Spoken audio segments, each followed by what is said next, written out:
Worldview is so reactionary and shallow that I honestly can't tell if it's intentional strategy or self-deception.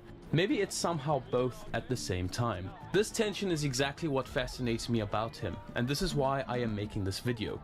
Because whether it's intentional manipulation or not, the result is the same. A massive online following built almost entirely on outrage, certainty, and a total rejection of nuance. An audience that, in my eyes, actually needs help.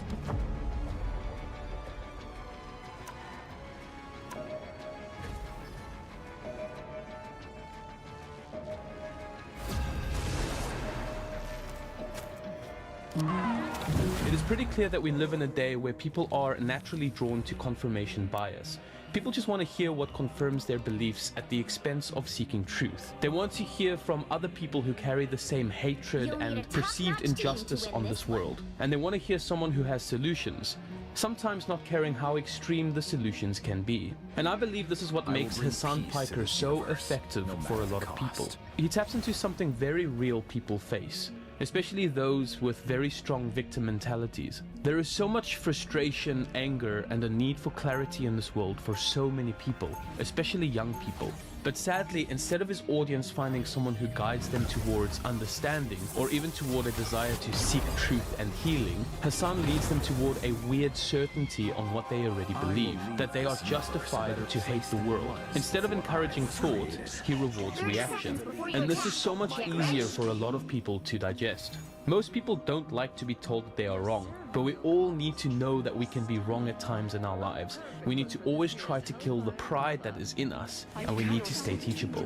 And if we only surround ourselves with people that confirm what we already believe, hate what we already hate, and ostracize those who threaten to bring nuance or perspective into our lives, we are doing a major disservice to ourselves and those around us. Why? Because if we're not teachable, we stay stuck in life. No one knows everything, and if we believe we can't be wrong, then we have already failed in life. People respect those who can listen, reflect, and change when it matters. No one respects a leader who doesn't own his mistakes. So what happens when a creator builds their platform not on truth, but on tribal loyalty? Not on critical thinking, but emotional alignment. When the goal isn't actually to inform, but to affirm views, to constantly reinforce or grossly exaggerate what the audience already believes, already feels, and already wants to be true. Someone who so confidently lies because they know their audience won't try to seek the truth or hold them accountable to what they say. And also, I know this might sound naive, but I actually feel sorry for people who build an audience the way that Hassan has. Because what if, at some point, he wants to bring a level of nuance? What if he finally sees how much damage he has done? How he's helped push young, vulnerable people toward political extremism? What if he wants to change? I don't think he has any room to change and keep his platform at the same time. And I think he knows this, because if he tries to pivot, if he tries to speak with real complexity, the very audience he built will turn on him. He's trapped in the world he created. The system Hassan has built demands absolute consistency, and I believe that the system will eventually start devouring itself and the person who built it. Not just Hassan Piker, but what he represents. The influencer who becomes the prisoner of his own audience. Palestinians have the legal ground to violently seize back their own home from these settlements. So for those who don't know who Hassan Piker is, let me introduce him quickly. Hassan started out as a contributor for the Young Turks, a progressive news outlet known for its left-wing slant and confrontational style. He quickly became a recognizable face, but not really due to deep policy insight, but because he was young, confident, and knew how to speak in a way that grabbed the attention of other young people. Eventually he moved to Twitch, and that's where everything took off for him. Funny enough, he wasn't really offering detailed analysis or long-form breakdowns of politics. He was just reacting to news in real time, getting angry, making jokes, and keeping his audience emotionally engaged, all under the premise of being some self-proclaimed journalist, or should I say a self-proclaimed propagandist. As far as me being a propagandist goes, everyone is a propagandist. I'm just honest about it. A big part of his appeal was aesthetic. He looked the part, he sounded like the people watching him, and he said what they were already feeling. He came across as a relatable left-wing alternative to the mainstream, someone who wasn't bored or wasn't boring or wasn't even afraid to be blunt. So his following grew fast, a mix of progressives, socialists, and disillusioned young people. Not necessarily people looking for depth, but people are looking for someone who gets it. Someone who sounds like their side is finally winning. But once you understand how Hassan rose to prominence, it becomes clear why he was so effective. And it has very little to do with ideas. Hassan doesn't win arguments, he wins reactions. Let the streets soak in their fucking red capitalist bloods, dude. His entire approach is built on emotional manipulation.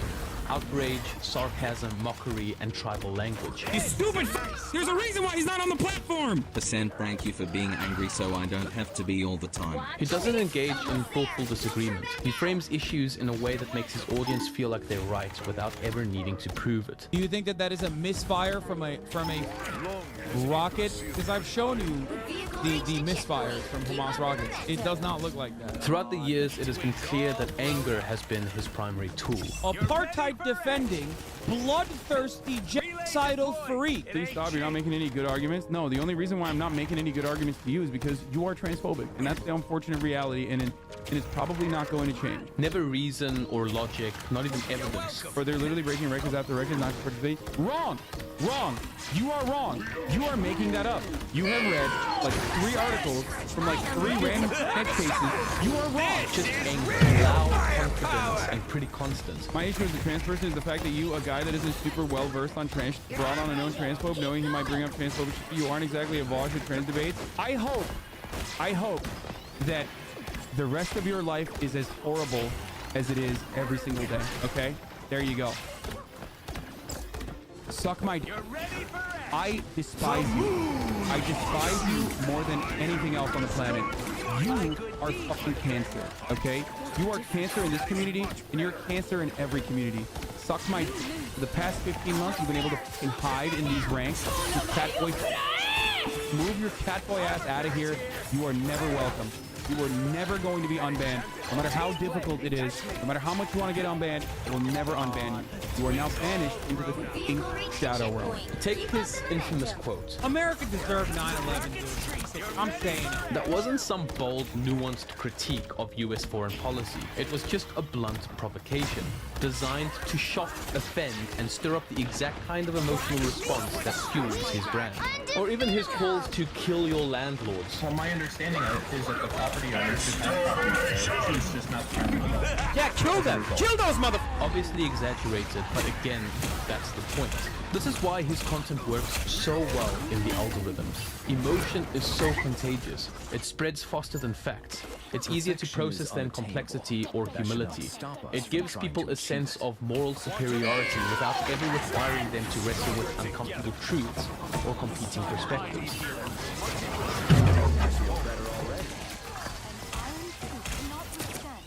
The moon haunts you. It is really good to feel like you're on the right side. And feeding that together with a like-minded crowd, that's something else. That's the power of emotional manipulation. And Hassan uses it constantly. And I find it impressive how people are so blind to it, especially his own audience. This emotional framing goes hand in hand with another major pattern in Hassan Piker's content, the constant oversimplification of complex issues. Almost everything he covers is reduced to a binary. There's always a clear victim and a clear oppressor. One side is entirely right and the other is entirely wrong. There's no middle ground. And of course, no nuance. No room for difficult questions or moral complexity. In fact, you're not really supposed to ask questions because it threatens the shallow foundations the system is built on.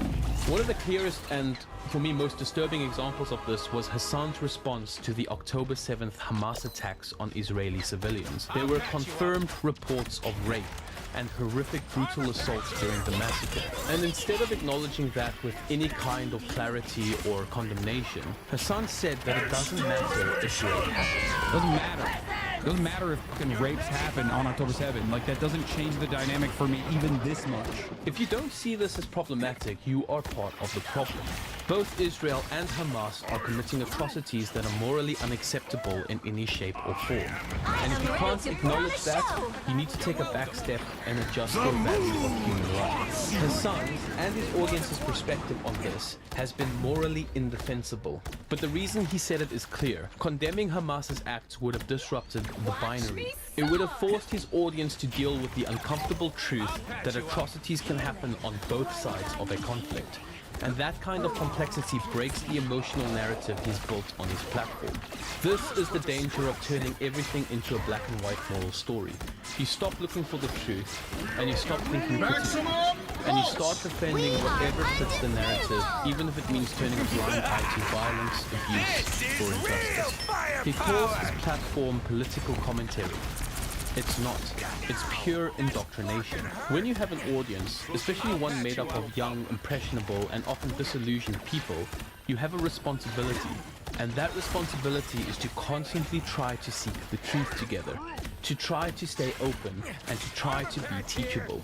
If you build your influence on moral certainty without humility, you're leading people toward a trap, and the ones who follow you will suffer for it. When emotion replaces thinking, and complex ideas get reduced to black and white morality, the natural result is tribalism. And Hassan has mastered it. Nearly every debate he engages in is framed as us versus them. There's always an enemy. Conservatives, liberals, landlords, centrists, radlibs, bootlickers, incels, you name it. And if you disagree with them, even slightly, you're not just wrong. You're morally corrupt and you get placed in one of these categories. This kind of language is actually quite clever because it dehumanizes the opposition. A system built on feelings has no room for sympathy or shame. So, if you convince your following that the enemy is completely morally bankrupt and out to get them, you remove any sense of humanity. Hassan has built more than a community, he has built an identity. If you watch him, then you're on his team, you're part of his tribe, and that means loyalty always comes before truth. One aspect that has fascinated me so much about Hassan's following is how they eagerly dismiss the blatant hypocrisy right in front of them. Hassan Piker is a self-proclaimed revolutionary, a man who preaches anti-capitalism and presents himself as a voice for the working class. He regularly speaks out against billionaires, landlords, corporations, and the systems that uphold inequality, or supposed inequality. But this is not coming from a place of substance, and it's certainly not coming from someone who actually rejects the values of capitalism. Because Hassan is a perfect example of someone who benefits massively from the very system he claims to oppose. If I tell you I'm a vegan, but you catch me eating steak maybe 2 or 3 times a week, at some point, you're gonna stop taking me seriously. That's Hassan. He constantly rails against capitalism while living in a $3 million mansion in Los Angeles. He streams on Twitch, a platform owned by Amazon, one of the very corporations he claims to hate. He makes money through ad revenue, YouTube content, merch, and brand sponsorships. By every measure, he is a successful capitalist content creator. And somehow his audience is constantly defending it. One reason being because he donates to charity, as if this erases the contradiction. But what's really happening is this. He is playing with your emotions. He's making you feel good about what he is doing with his money. And he uses this to distract you from the fact that he is a capitalist preaching communism. You can't make this up. He critiques consumerism, but participates in influencer culture. He critiques power, but he lives in luxury. And when confronted on it, his personal justifications are always the same, that it's fine to exist in the system you are trying to change. But he is not just existing in the system, he is well above the 1% of the population of the world who is benefiting from the system. I was thinking of coming up with some kind of funny analogy around this, but being a champagne communist in itself is so ridiculously in-your-face hypocritical that I don't even need one. Now, the problem with this is not that he's just financially successful, it's the fact that his entire brand is built on the illusion of being something he clearly isn't. This alone really should make anyone question, is he actually a revolutionary? Or is he just some rich content creator who figured out how to monetize left-wing talking points and how to monetize people's emotions? The more that Hassan tries to present himself as morally above the system he's profiting from, the more obvious it becomes that the entire brand is built on a performance. And if anything, I really hope his young viewers lose the rose-tinted glasses and realize how blatantly fake Hassan's views are, especially if he isn't practicing what he is preaching. I really want you guys to know that this whole video is not here to attack Hassan or his character, but this is to try to educate anyone who watches him that it is important to constantly desire to seek truth and to know that you and your heroes could be wrong. I know I could be wrong every day, and that's why I approach everything with critical thinking and my own analysis. And this is why I also choose to live my life accountably to wise men around me. And thinking this way has personally also led me to Christ and Christianity. And this is why I believe it is important in life to approach everything critically. So this brings us back to the core of it all, what I am actually calling the Hassan Piker effect. Like I said before, when you build your entire audience on outrage and ideological purity, you eventually lose the ability to think freely. Hassan can't change his mind. He can't explore nuance. He can't question his own side because his audience doesn't fully follow him. They follow a version of him that fits their expectations. This is the trap that Hassan has unfortunately found himself in. There have been moments where even his own community turned on him, not because he betrayed some principle, but because he showed the slightest deviation from their approved narrative. Whether it was being a little too soft on a centrist guest, not going far enough in his criticism of Israel, or showing any hint of uncertainty. But in these moments, Hassan resorts to what he knows works: emotional outrage. No, you dumb f***s. The entire point is humanizing these people. That's the whole point. Can all of you just collectively shut your stupid woke mouths up? I don't think this will work forever, but I guess we'll see. The irony here is brutal. Hassan has spent years building an audience by playing into moral absolutism and emotional certainty. But now a lot of his audience are even more radical than he is. He created a space that encourages and welcomes ideological purity. And now he has to perform every day. He's not a journalist. He's an actor with a stage. A clear and pretty hilarious example of this is he knows his audience hates Asmongold. So what does he do every single day? He talks about Asmongold. I've never actually heard Charlie say, actually, the AFD is not a neo-Nazi party, but even if it was, that's kind of good. You guys remember when I said that? I forgot. We should make sure that migrants coming out of lower, inferior cultures don't actually tarnish the blood pool of the Fourth Reich. He consistently defended Israel. When did I defend Israel? But also simultaneously love Nick Fuentes. I do? Regularly Wow. will hype up Nick Fuentes. You figure Asmongold is anti-Semitic on purpose or just ignorant and apathetic? Could be either. I thought just a minute ago I was defending Israel. He also doesn't whine all the time. Don't tell me what Asmon is saying. What the f does he know? What's happening here is bigger than one creator. Because this is what happens to anyone who builds a community on ideological purity and emotional outrage. It doesn't matter if you're left, right, or somewhere in between. The outcome is always the same. Yes, you can easily foster huge communities through confirmation bias, but I believe outraged communities will eat their own. At first, I'm pretty sure it feels powerful. There's unity, momentum, and moral clarity.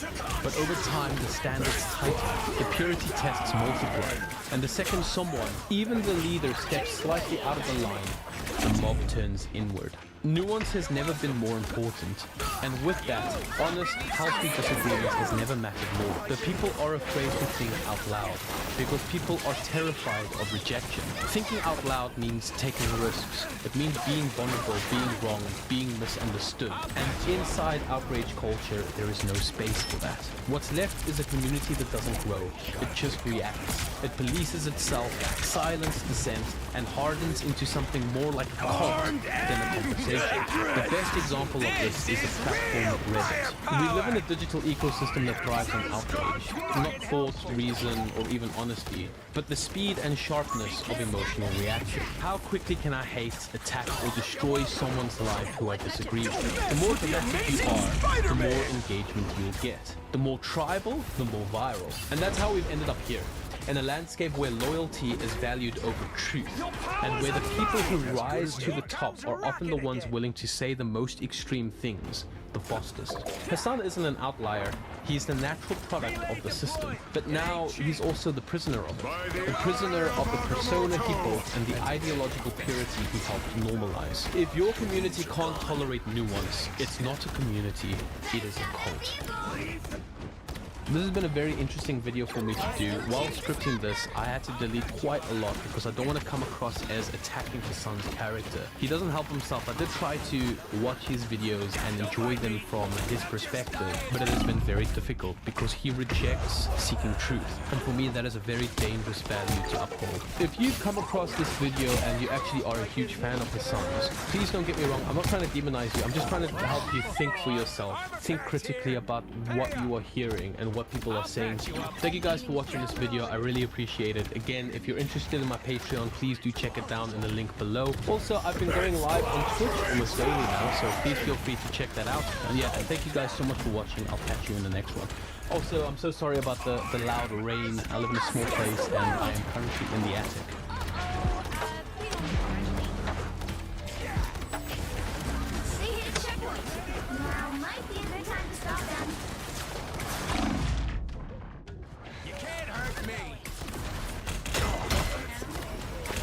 Go ahead. The attack that Los Angeles is feeling in this moment. We're getting attacked. Sticking your head out for your own community, the city of Los Angeles in which you live, that you benefit so much from. See, these women, all of them stand to lose their royalty status where they get driven around and food delivered by illegal aliens that work off of somebody else's Uber or Uber Eats account. And they have their entire lifestyle that's subsidized by the exploitation of labor of people in third world countries that have come over here seeking a better life, but have instead been taken advantage of by companies and corporations at the expense of everybody in the country. They don't want to lose their indentured servants. They don't want to lose their privileges. They don't want to lose their employees, their housekeepers. All of the jobs that they think that they're too good to do. Well, maybe you're not. You can't do that. Don't mess with the amazing Spider-Man!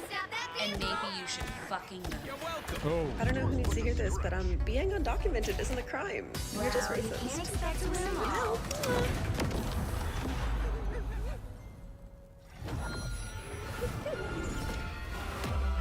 Oh, man.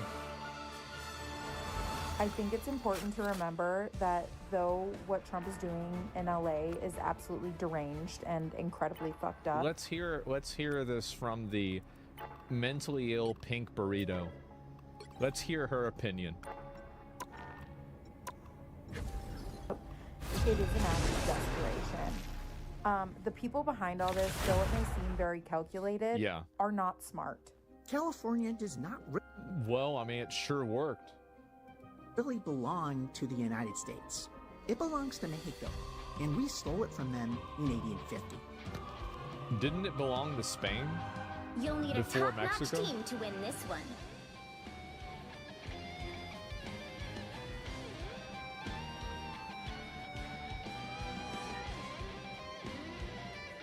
Casa Bonita might be the most iconic episode in all of South Park, which I realize is a controversial thing to say, but if I don't start this video with a controversial statement, I could die. And of course, by die, I mean get less watch time. But in all seriousness, I can't think of a single other South Park episode that has the same level of infamy as Casa Bonita. It was a fan favorite back when it first came out, and today it's only become more infamous thanks to Trey Parker and Matt Stone purchasing the real thing. Now, I might be a little bit biased here since I just watched Casa Bonita Mi Amore, and it was awesome. I highly recommend it. The worst part about being a skeleton is I can't kiss anyone because I don't have lips. You don't have what? I don't have lips. What are rips? No, not So rips. fancy, I almost feel guilty using them I in can't fight. understand you because you don't have rips. Almost. What are rips? Should they But here's the break thing. or bend I in genuinely battle, think that come to Casa me. Bonita is a perfect episode of South Park. It's hilarious, it's very tightly written, battle and it starts in features 5, both Cartman and Butters in 4, peak form. 3, Now, I know that there are a 2, lot of great South Park 1. episodes, especially ones that All star you need to Cartman do is and Butters, capture the but mission only a area. handful of Got them it? are as well executed as Casa Bonita. And in order to show you what I mean, I want to try something a little different for this video. Instead of doing my usual video essay format, I want to do a full episode breakdown that helps you see Casa Bonita through my eyes and understand why I'm such a big fan. And also, just for fun, I'm going to tell you literally everything about the episode because, well, that's just what I want to do. But unlike those goddamn white thumbnail channels, yes, I'm still hating, this won't just be recaps because I'm going to be adding a ton of my own original commentary here. So strap in, because this gonna be a long one. Ew, I wonder where Kyle is. Maybe he caught a disease and died. That'd be so awesome. But that's not funny. You shouldn't joke about that. Who's joking? What a great way to start. Right off the bat, with just 5 lines, this episode starts with what I consider to be a perfect characterization of the South Park.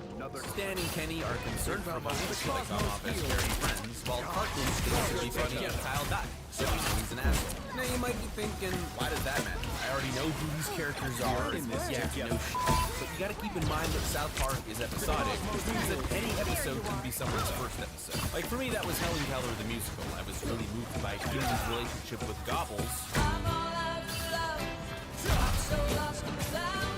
And that got me into watching the show. But for many other people, their first episode was Casa Bonita. So the fact that the first 10 seconds can seamlessly work as an introduction to the show, while also being funny for longtime fans, is, in my opinion, expertly good writing. Also, I don't know if anyone else has noticed this before, but there's an animation error where Cartman's mouth goes over the chip for some reason. I have awesome news. You have AIDS? No. This Saturday, my birthday. My mom says she's taking me to Casa Bonita in Denver, and I get to invite 3 friends. I'm gonna be honest, I literally only showed this clip because I love that. But also, like seriously, there's really a missed beat around the community along the way. Anyways, the entire plot of this episode is established right here in this opening scene. Kyle is having a birthday party at Casa Bonita, but he's getting to invite Butters instead of Cartman because Cartman's dead. And that's basically it. There's no real beat plot here. It's just Cartman trying his best to get invited instead of Butters. Now, I don't know if you've ever listened to the director's commentary for South Park before, but in almost every season, Trey Parker and Matt Stone repeat the same thing, which is that the simple episodes always end up being the best ones. It really taught us a lesson about simplifying, that we still have to learn everything. Vehicle reached the checkpoint. Keep up the momentum.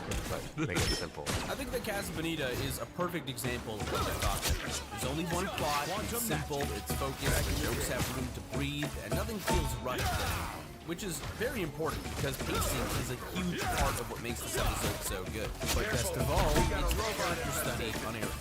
Much like Scott Tenorman Must Die Before, it's almost entirely told through his perspective, and nearly every interaction is highlighting some element of his personality. I've never been a dick to you. It's Spider time! Kyle, when have I ever ripped on you for being a jerk? Oh yeah, well you're a stupid Good job, too. Again, what I love about the writing here is that you can just take out the montage and a new viewer would still understand what's going on. They already set up the relationship between Kyle and Cartman before Kyle even walks in the door. So even without the montage, a new viewer would already know that Cartman hates Kyle and that he really does act like a total dick. Hell, they even saw him do it with the AIDS joke. See what I did there? I stuck that in so I could reference Alien. Sneaky like that. And my sneaky ending I lied to her earlier. Kyle, you don't understand. Casa Bonita is my most favorite place in the whole world. I just die if you don't take me, please. So this is something that we almost never see. Cartman begs Kyle to take it. That's a big deal for Cartman because usually he's a manipulative asshole. So for him to ask nicely like that tells us that he must really love Casa Bonita, which is important context for the rest of this episode because despite his plea, Kyle still says no. You, Kyle! I don't want to go to your faggy birthday party anyway. I'd rather hang out at home than have to be around you and your Jew mom for a day. Kiss my balls, asshole! I know I'm skipping out on a good joke here, but copyright, can't show it all. So the next scene shows us that Cartman is having a nightmare about not being able to go to Casa Bonita. And yeah, admittedly this one's a little bit redundant since it mostly just reinforces what we already know. But it does set up the next set of jokes, which are built around Cartman trying to be nice to Kyle. And you just know that that dynamic is gonna be good, because it forces Cartman to do something that is so out of his comfort zone that it just can't not be funny. It's kind of like a season earlier when he had to act nice for Christmas or be nice to Kyle's cousin Kyle. It's just not possible for him. That isn't it, Cartman. What isn't it? That's not being nice. That's just putting on a nice sweater. I don't understand the difference. I know you don't. See, it's stuff like this that makes this episode such a strong character study on Cartman. Because of course he can't tell the difference between being nice and wearing a nice sweater. He's a narcissistic psychopath. He sees niceness as a transactional thing. It's just something he does to get a result that he wants, as opposed to a genuine act of compassion. But because Kyle knows him so well, he can't get away with faking it like he usually would. So he's forced to find new ways to trick him, like when he asks Jimmy to teach him how to be nice. Well, Eric, part of being nice is just making people smile and live. No matter the best the way to do that cost. is by telling a fantastic joke or a humorous anecdote. Anecdote. Like, try this one on for service. Knock, knock. Who's there? Igmar Bergman. Now you say, Igmar Bergman who? Anyone else really want to know where that knock knock joke was gonna go? Hold on a second. Holy it's not just me. Okay, I need to know this joke now. Free Ingmar Bergman. Perfection is unattainable, but that should not stop us from trying to achieve it. Kyle is my friend. And if you say you had sex with his mom one more time, I'm gonna really let you have it. You hear me? Ready? Oh, Kyle. Hey. You really think beating up a handicapped kid is being nice? So after 2 gags of Cartman failing to be a human, the episode does a bit of a 180 and shows us his vulnerable side. As Kyle is inviting Butters to his birthday, Cartman is sitting alone in the cafeteria, quietly shedding a tear. It's kind of a big moment, because Cartman doesn't typically just cry for the sake of crying. Usually when he does it, it's to manipulate someone or get attention from an adult. But here, he sheds the tear for no one. And unlike that bitch from the Beatles song, there are signs of life behind the tears. This is his human side. This is Cartman being sad for realsies. And it's on that note that we get this speech. So, fine, Kyle, but honestly, I never meant to make you feel like you didn't matter at all. I know we argue all the time, and I give you tons of crap, but we've also been through a lot together, and maybe that alone doesn't make us friends, but it makes us something. So, whatever, you know, I hope things will be cool. Okay, so I got a hot take here, but hear me out. I know that Eric is manipulative, and I know that everything he does is for self-gain, and I know that he's a fat asshole, but I actually think that this speech was genuine. Because at this point in the story, Butters had already gotten the invite and Cartman knew it, so he basically had no hope left of going. And I think that with nothing left to lose, Eric finally got vulnerable with Kyle and showed him that human side. And I know, this is Cartman, so why would he just be faking it, right? But if he was faking it, then why not just do this from the get-go instead of wearing a nice sweater and beating up Jimmy? Unless, of course, he couldn't make it because he didn't know how to. That's exactly what I wanted to hear from you all along. I still have to take Butters' place. If for some reason Butters can't go to Casa Bonita, you can take his place. Sweet, whatever. Control lost! But on the other hand, this is Cartman we're talking about, so maybe this was just a Hail Mary play to go to Casa Bonita. But I don't know, I kind of like the idea that this apology was Cartman hitting rock bottom, because it solidifies 2 things about his character. 1, that he really loves Casa Bonita, and 2, that it takes losing something he loves for him to show signs of being a normal human. Either way, the important thing is that you guys fight about this in the comments for my amusement. For the past 5 days, I've been looking out into space for a school project. This morning, 6:05 a.m. I feel better already. Some assistance. The Cartman needs to hide Butters from the world until after the birthday party, which not only raises the stakes for him, but also creates a sense of tension that will keep building until the very final moment of the episode, which we'll talk about in a bit. Keep them. Sometimes it takes your eyes a minute to set. Armed and dangerous! I did it! It's a meter! Oh my god! Oh my god! Looks like it's getting closer. Again! It is! It's getting closer! Oh my god! Man, I swear, every joke about Butters and Meteor in this episode is on some virtuoso level of comedic writing. Like every gag, including this telescope bit, is just so fucking good. And I love how these bits have like a Monty Python-esque charm to them, as if they would fit perfectly into a sketch comedy show. But what I like even more is that Eric and Butters feel like actual kids in these scenes. Because let's be real, that's when South Park is at its best, when the kids are being kids. And this episode has that. Like when they go to Jimbo's bomb shelter and Eric tells Butters that he's gonna have to repopulate the Earth after the meteor hits. No matter what happens, no matter what you hear, do not come out. If I don't make it back in time with the others, then it will be up to you to keep watching. But I'm the only one down here. What am I supposed to repopulate with? The cosmos heals you. It's just a great moment of kid watching. Neither of them knows how this works so hard. Happy birthday, Sam. I wanted to stop by and give you Keep a fighting until we have a winner. Thanks, Stu. Hope you have a good one. See you later.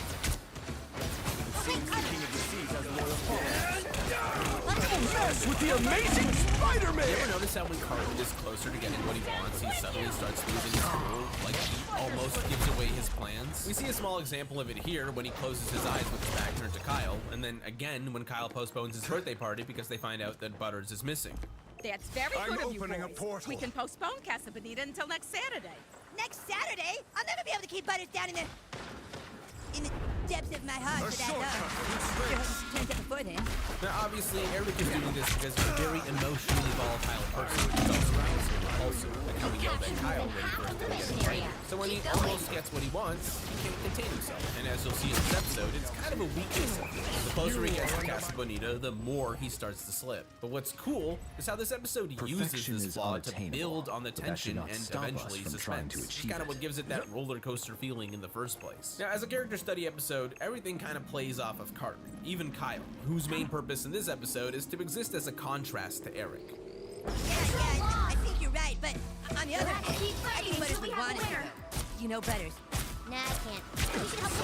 Kyle is kind of like the representation of morality and goodness in this episode. And yeah, I know he's kind of always the moral center, but in this one he's not such a whiny little bitch. He rightfully doesn't invite Cartman to his birthday. He rewards him for acting maturely, and he selflessly postpones his party in favor of helping find Butters, which is incredibly based for a good guy. So he's basically the exact opposite of Eric, which creates this sort of contrast that helps to exaggerate just how ridiculously evil Eric is. Without Kyle, there'd be nothing for Eric to bounce off of in terms of his morality. I mean, yeah, Butters is also very moral, but his comedic moments happen because he's naive, which is kind of a different thing. But here, Kyle isn't naive, he's just normal. In fact, all of the boys are normal, and it's so that Cartman can seem more ridiculous by comparison. Alright folks, this is the little boy we're looking for.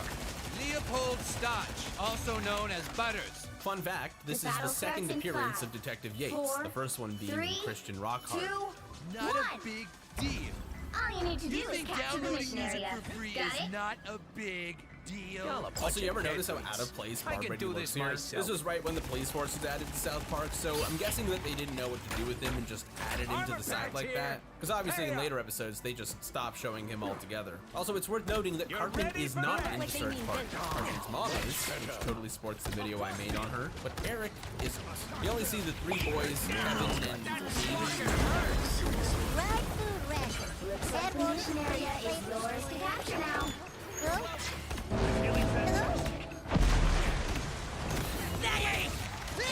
So this is the first scene with Eric in the Don't mess with the amazing Spider-Man!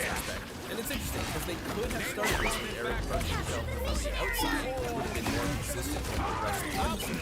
They start with Butters. This is real firepower! Butters is the only other singular character that takes the perspective in this episode. No, Butters! I'm up to get infected too. like myself again. Wait, radiation levels down. Armed and dangerous! The party's happening at night, and Cartman is here this time. And he's doing that thing I talked about, where he breaks character because he's getting what he wants.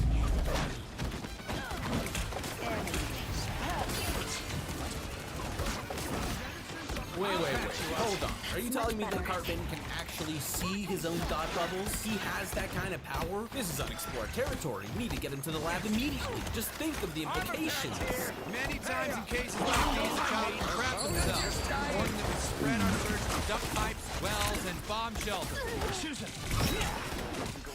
What?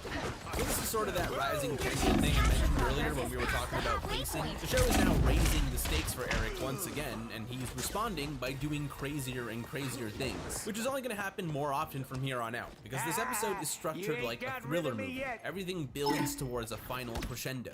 Oh God! They're coming! They're coming! We've got to get out of here! They're coming this way! Who's coming this way? The cannibals! Don't you know? The meteor destroyed all the sites, but it's now overthrown by packs of wild humans gone mad. We're looking to survive without being hunted by blood-starved cannibals! Oh God! I hate cannibals! This entire bit, from beginning to end, is probably my second favorite part of the episode. The ending is obviously my number one, because it's just so perfect. But this whole bit is easily the next best part. The way he puts the box on Butters to protect him from the radiation, the way he describes their surroundings like some nuclear wasteland, it's all just so good. And I know that I'm just gushing here, and I'm not even really providing any semblance of analysis at this point, but my video, my rules. And my rules say, these jokes are better than Butters' ability to climb a ladder with the box on. Cartman is talking when they first get to the gas station, but his mouth isn't actually moving. Got to fight them out! Stay away from Butters! You're ready? Get off my head! Don't mess with the amazing Spider-Man! Armed and cyber! Look, I don't think there's anything I can actually say here to further elaborate on what's going on other than this is fun. And since I've already done so much gushing, I'm not going to go into how this entire bit is amazing, as is pretty much every interaction between Eric and Butters in this episode. Let's just move on to the next clip. It's Wednesday! It's Wednesday! Get some revenge. Only 3 more days to catch a bonita. I'm gonna go through Blackheart's cave first. No, I'm gonna watch the cliff divers first. Maybe if I tell them it's my birthday, they'll let me cliff dive in the pool. Oh, that would be so badass. So going back to this being a character study on Eric, you can see in the way he's thinking about Casa Bonita that at this point, he doesn't even view it as being Kyle's birthday anymore. He just sees it as his trip to Casa Bonita, and he's even thinking of telling them that it's his birthday. So he's fully just hijacking the entire day now, which really shows how little Eric cares about anyone else. Like, he could just enjoy the free trip to his favorite place, but no, that's not enough. He has to have it his way no matter what. And it's just like, there's being a narcissist, and then there's being Eric. You're gonna love Casa Bonita's dance. There's one part where you dress up in old western clothes and get a photo taken in a fake jail. Really? That's pretty cool. Pretty cool. Remember how I said Eric is going to start slipping more and more as they approach Casa Bonita?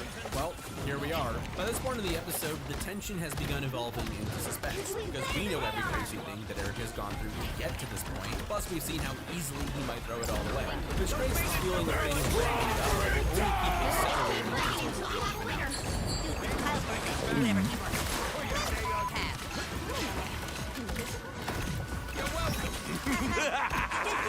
This is real firepower! So before we get to the big finale, we have this final scene where Butters runs into the trash dumper after he gets accidentally sent there because of Eric. And it mostly just serves as a mini payoff for everything we've seen in both of these episodes. Library, and over here is the bank. That over there I'm thinking of making into a PFA. Damn, Butters is surprisingly good at turning garbage into buildings. And this is a memorial to Eric Cartman, the person who gave his life so that I could rebuild society. Damn, Butters is surprisingly good at turning garbage into art. Well, then, I guess we should start repopulating the earth, huh? Butters, no! Like with his other scenes, this is mostly just played for laughs, but it also acts as the final nail in the coffin for Cartman's plans, which sets up the grand finale that the episode has been building towards since the beginning. We're here! Casa Bonita! Oh man, this is gonna be so great! Wait up, Eric. We need to stay together. Now this is where things start to get really great. These last 2 minutes are the big climax that we've been waiting for, and man, the wait is worth it. Moment by moment, this entire sequence flows perfectly into that final jump. Like when they first get into the parking lot and the music is all wondrous and hopeful, which reflects Cartman's excitement as he can't stop himself from running ahead of the group. Which, you know, another nice touch on the whole kids being kids thing. But as soon as Sheila picks up that phone and tells the boys that they found Butters, the music immediately shifts to an ominous piano as Cartman's face switches to one of intense worry. Boys, they found Butters. He's okay. Oh, awesome. I knew he'd turn up. Yes, Eric Cartman is with us. Why? I will bring peace to this universe. Now, all that no tension that has been building throughout the entire episode is finally reaching a boiling point. Sheila and the boys are onto him. The South Park police are onto him. Cartman's game is over. He knows there are no moves left. A Casa Bonita sitting right in front of him. So out of desperation, he panics. Stimmick! I will bring Cartman, peace stop to this it. universe. I'm going! You can't Occasionally take stuff that doesn't belong It's to too you. late, badass. They'll be here in less than a minute. 30 seconds before you attack. Get ready. Less than a minute! Damn, Cartman is low-key kind of strong. See the way he just threw Kyle like that? His attempt to take Kyle hostage without a gun is effectively the same thing that he did at the beginning of the episode when he told Kyle that he's never been addicted to him. Both are outright denials of reality that have absolutely no hope of being believed, but are done anyways out of desperation. It also works as a nice metaphor for what Cartman has been doing this entire episode. His plan was to take Kyle's birthday party hostage, and now he's literally trying to take Kyle hostage too. Where there's a portal, pretty soon there are bad guys. Excuse me, can I just eat some of your... Thank you. Oh, gotta get back on tape! Now, everybody knows that the reason this episode is so iconic is because of the ending. I mean, there's just something so magical about this sequence. You can practically feel Trey Parker's inner tracks within Cartman as he runs through the restaurant. By this point in the episode, the pacing is reaching breakneck speeds, which is forcing Cartman to enjoy Casa Bonita at breakneck speeds. Now, that's exactly why this sequence is so fun, because Cartman is so hell-bent on enjoying Casa Bonita that he attempts to speedrun the entire experience. And the reality of that is just so absurd. Look, a skeleton! Oh man, I'm so scared! Yeah, what an upgrade! Those beacons don't grow on trees! Die, asshole! Oh, awesome! That was cool, huh? You gotta love how this is just especially considering that it's now owned by Trey Parker and Matt Stone, so it's kind of like perfect that they'd be advertising their own restaurant. I mean, Cartman may as well be breaking the fourth wall when he literally looks at the audience and asks if the cliff dive was cool. Which, I mean, yeah, it's pretty cool. Now, the speedrun of Casa Bonita is already happening at a hilarious pace, but once Cartman spots the police at the entrance, things start to get even more ridiculous as he starts scrambling through the park. This is real firepower! Time to wipe Ultron from the face of a rock! I love that Cartman is excited about doing a fake wanted photo, even though he's about to go to jail anyways. Also, you gotta love that sopapillas.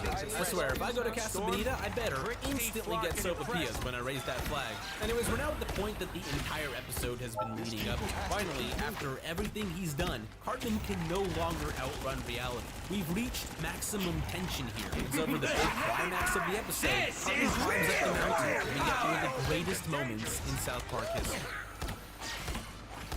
Pulse charge! End of the line. Fire! More dangerous? Yay! You're welcome!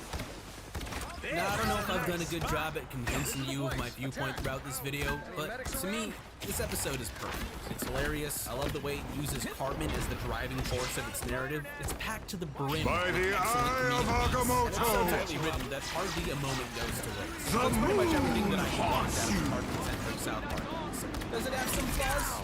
Probably, but am I going to ignore them all anyways to reconfirm my own bias? Well, you better believe it. But you know, still comment your thoughts anyways. I wouldn't want to discourage you from giving me that sweet engagement. Anyways, with all the craziness that happens in this episode, my one last compliment goes to how well they stick the landing. Because after Cartman's big jump, the tension is finally gone. We've reached the moment that this entire episode has been building towards since the very beginning. And with that release, the production follows suit. The music drops out, the chatter of the restaurant is replaced with crickets, and the only thing left is a final response to the mayhem, the punchline of the episode.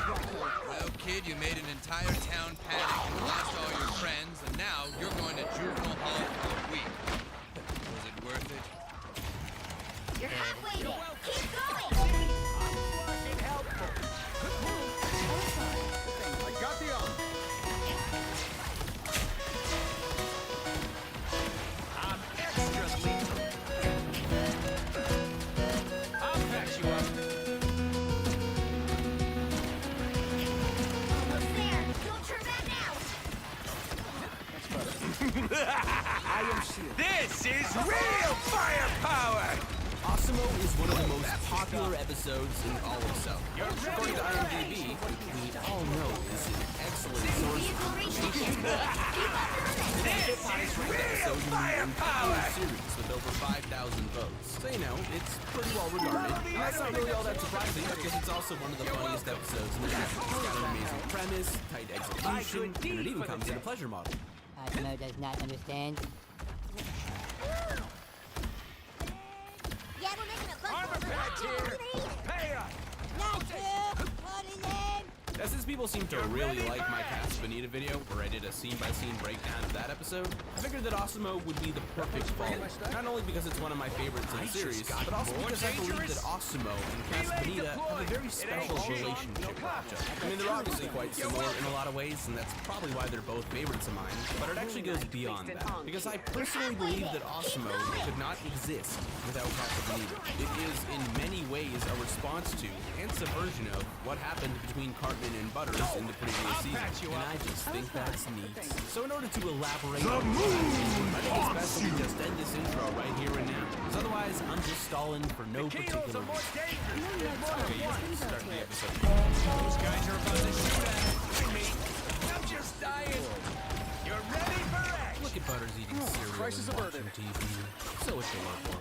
Now, my Casa Bonita video, I talked about how that episode started off with a perfect characterization of the boys. Because it only takes 1 or 2 lines for a new viewer to understand exactly what they're dealing with, which I think is incredibly efficient writing. Well, the same can be said about Osimo. Within the first 30 seconds, the show does an amazing job at teaching the viewers exactly who Butters is and how we should expect him to act. Butters? Oh boy, it's for me. It's for me. Who's it from? I'll patch you up. Wow, a package for me. The second you see This is real firepower. further emphasize when he opens the crate. My good deed for the You know, I once knew a kid born on 9/11. 20 years later, bam, AIDS. Now, if you think about it, this episode starts off a lot like Casa Bonita. Not just because of the whole characterization, but the entire setup in general. It's an plot-only episode that revolves around a core idea, which is established within the first minute or so. Cartman is pretending to be a robot, and Butters believes it. I've never gotten a package this big.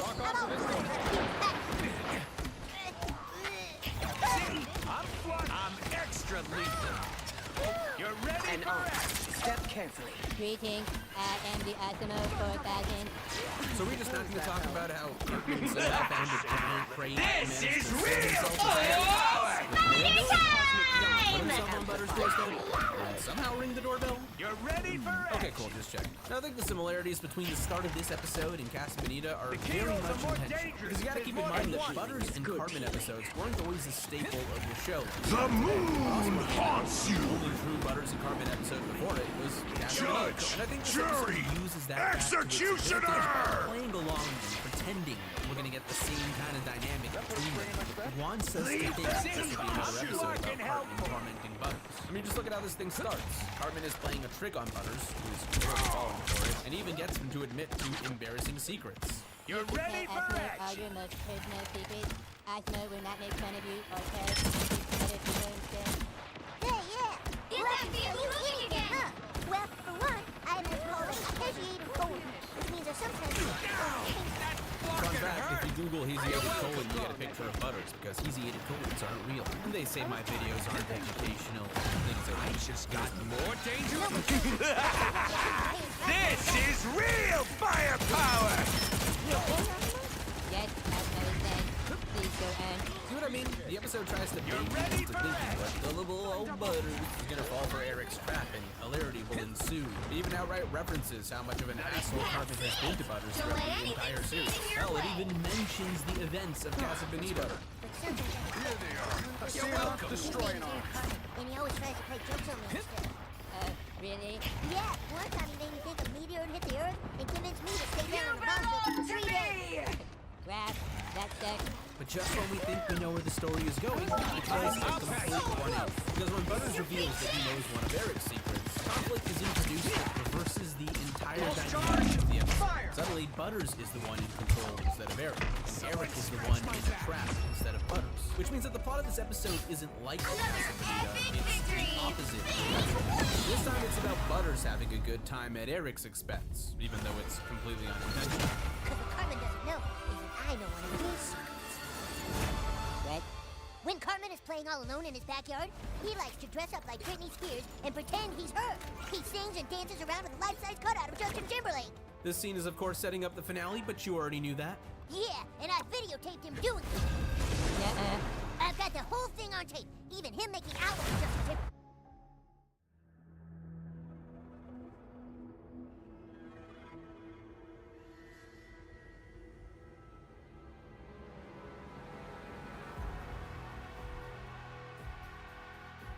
You'll need a top-notch team to win this one.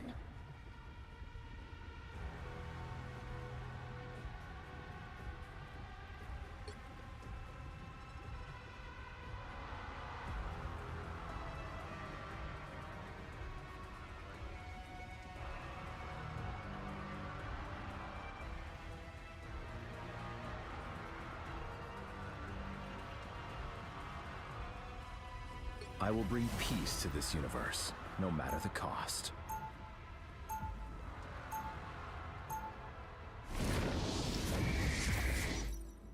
I am no golden god. I am simply a man who wishes to use his power for good. Need some ranged firepower.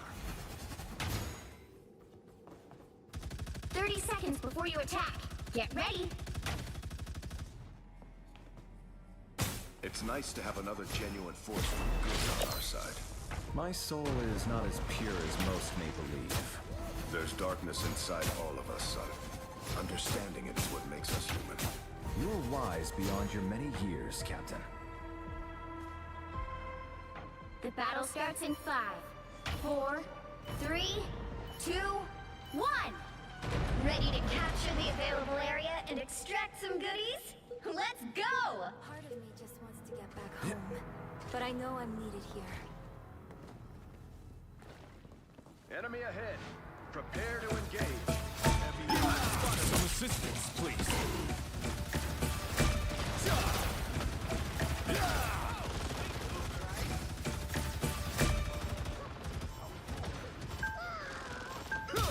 The Cosmos heals. Come on, you gotta get up.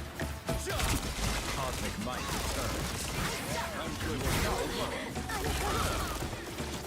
Uh-oh! The other team is extracting those resources! Healing power.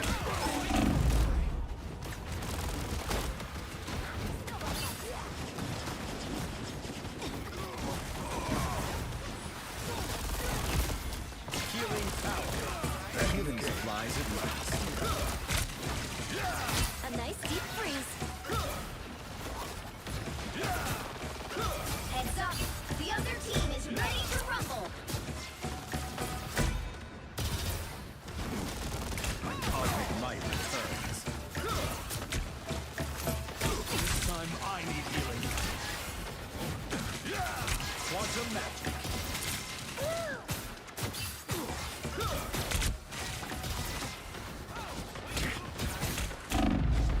I'm good to go. The Cosmos heals. I like the cold. Armed and dangerous! Again! Again!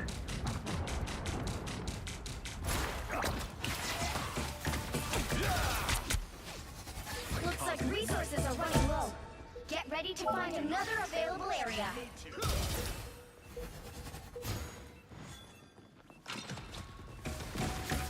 I have found more lost souls. A nice deep Cosmos freeze. heals.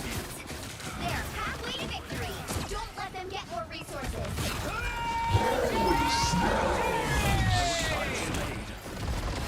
Quantum magic.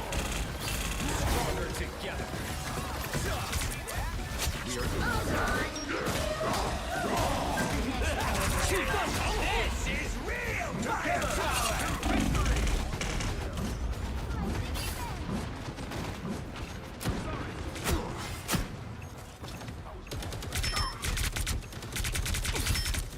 I have risen. Uh-oh!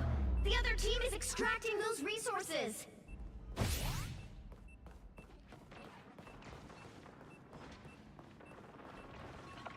I need some help. Born again! Shielding Quantum magic. Here they come. My strength has increased. We are second chances. Armed and dangerous! Healing supplies at last. Again! Healing power. I'm doing this my way. I require some aid. Lights out.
The right heroes could make all the difference.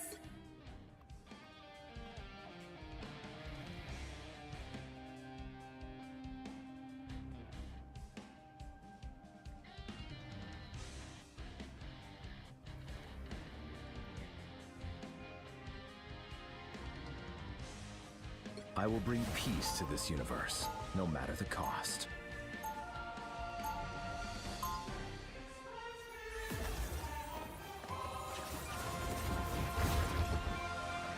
I will leave this universe a better place than it was before I was created. They'll be coming in 30 seconds. Stay strong. Oh my. OMG, you are the cutest shark ever. Ah, look at those little feet.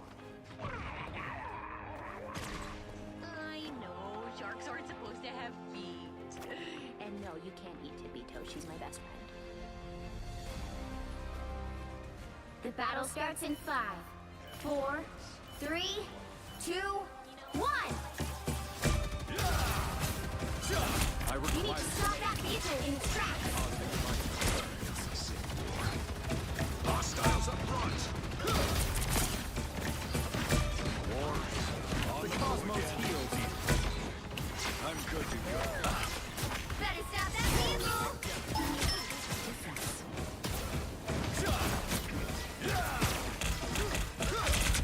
Quantum magic.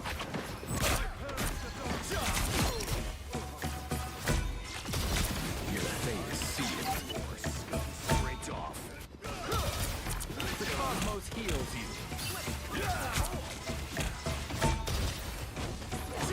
Separated halfway!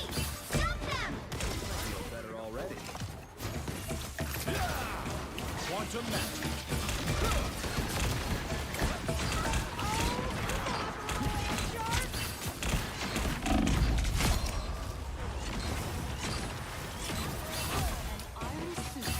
Healing power. I appreciate you. This time I need healing. Hey, check out this radiator! Whoa! There's still a chance to stop them! Destiny awaits.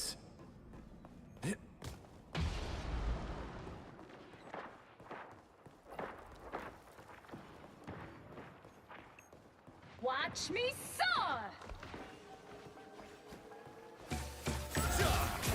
They hit a checkpoint. Now might be a good time to stop them. My cosmic might returns.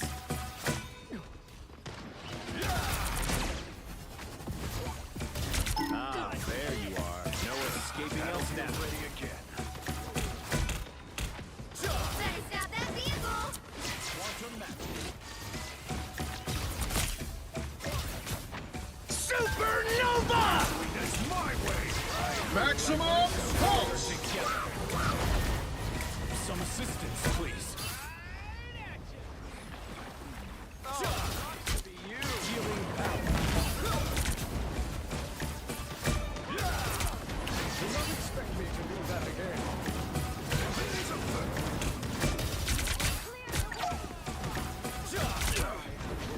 The cosmos heals you.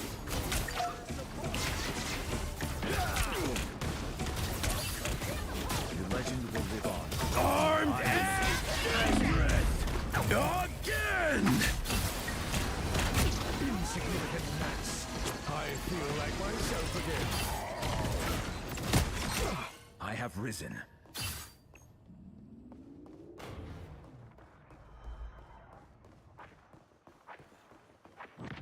They've made it halfway! Stop them! Quantum magic.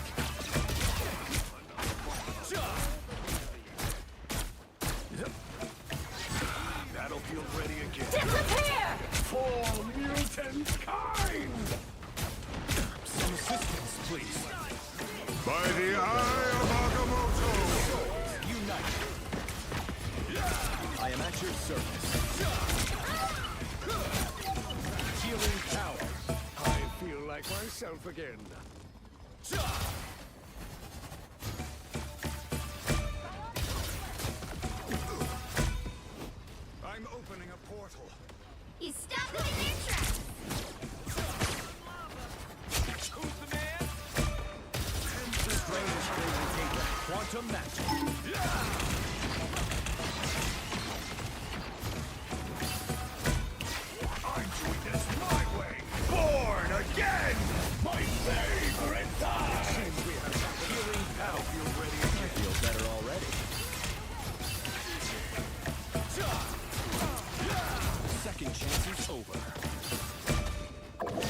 Quantum magic. Ah, much better. Exit stage left. I require some aid.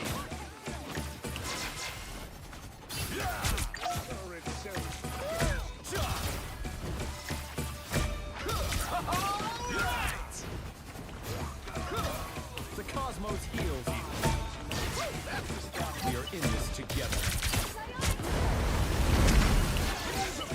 Good to see you can back up all that bravado, Quill. The cosmos heals you. My cosmic might returns.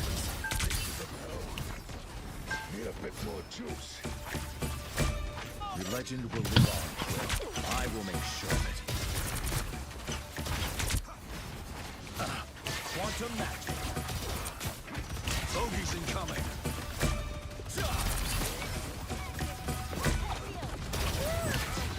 You are not on the move again. Armed and dangerous! I am at the cosmos heals you. I'm good to go. Disappear! I require By the eye of Agamotto! the cosmos heals you. I am ready to put on a Cosmic show! might return. One of Moon Knight's faults, I presume.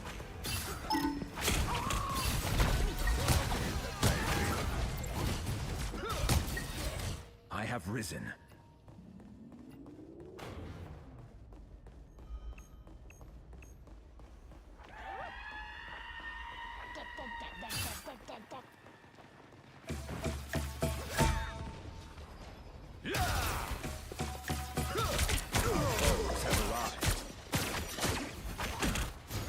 Better stop that vehicle!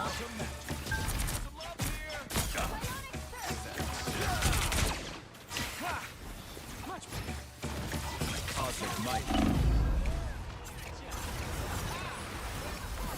Born again! I'm doing this my way! The cosmos heals you. You are safe now, my friend. Stronger together. I require some aid. Born again! Quantum magic. One of Moon Knight's faults, I feel like myself. Stop them in their tracks! Only 60 seconds left! Quantum magic. You are safe now, my friend. A shortcut. I can heal you. Come to me. Hold them where they are. Sends up. Hostiles. Do not let their vehicle pass at any cost. Quantum magic. I'm good to go. You are safe now, my friend. Down to 30 seconds!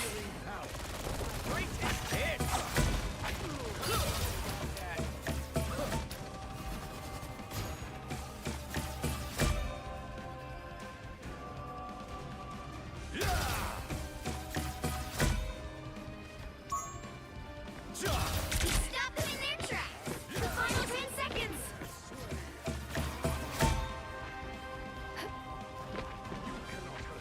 I am ready to put on a show! For Another